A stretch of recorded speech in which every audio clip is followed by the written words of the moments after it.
Good evening, it's 8 p.m. and this is the 40th of 53 consecutive 5-mile walks from the Gresford Disaster Memorial to the Miners' Rescue. I'm back again.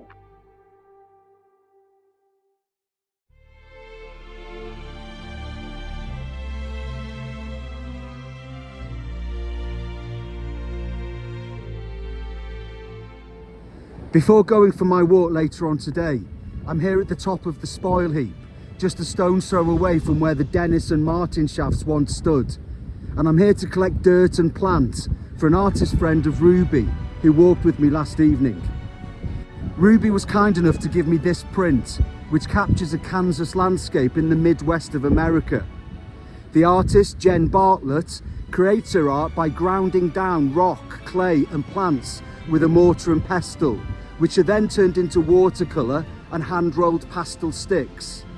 The scenes she captures use the sediment and plant collected on location, so when you buy a painting from her, you not only get a piece of the world around her, but you actually get a piece of the scene she captures.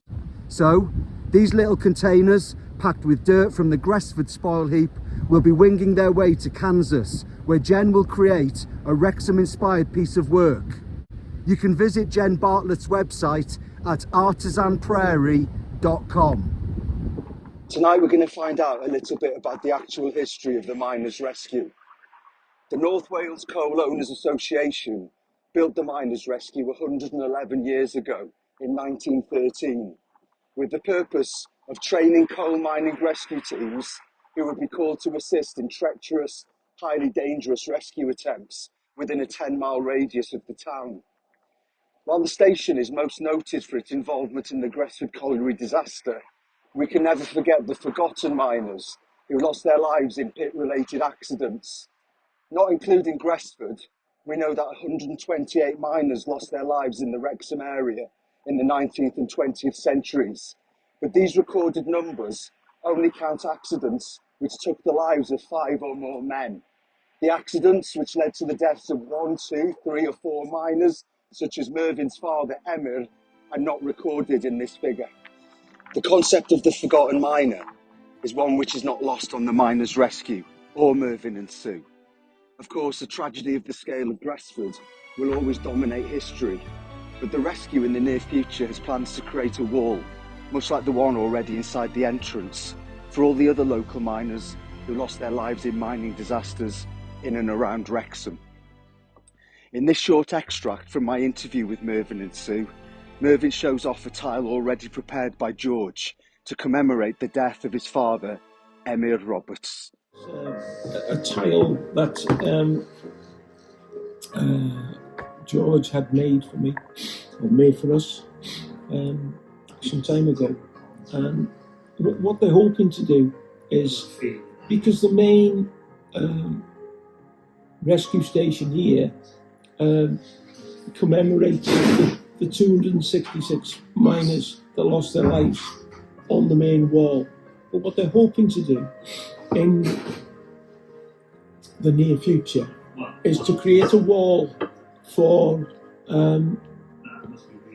what they're going to call is the lost miner, the forgotten miner, because so many of these miners lost their lives and they were forgotten. You know, their families remember them, but nobody else. It was never acknowledged, and there must be hundreds out there that could probably tell a similar story to me. You know. And this is your dad's? This is my dad. Yes. He was 35 when he died. Mervyn was 6 and his sister was 10.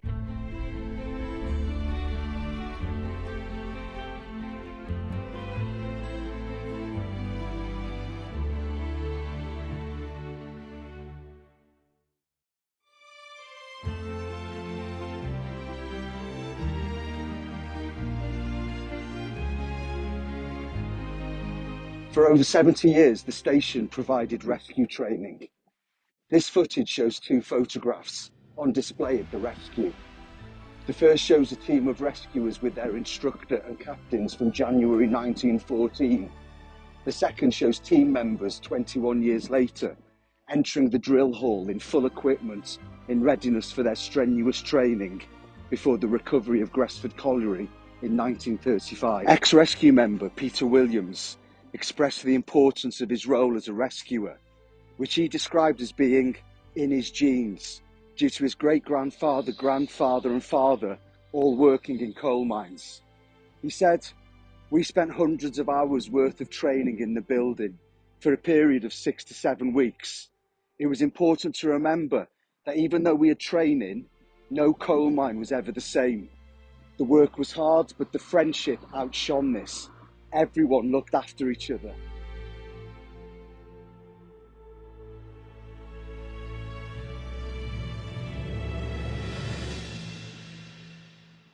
An ex-mayor of the town, Rob Walsh, once said, "If our town lost this building, then we would lose part of our history too."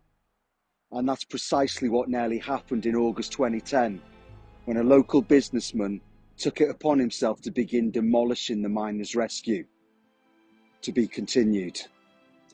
This walk was dedicated to Isaiah Pritchard, Ernest Pugh, Thomas H. Pugh, John Ralphs, and Thomas R. Rance.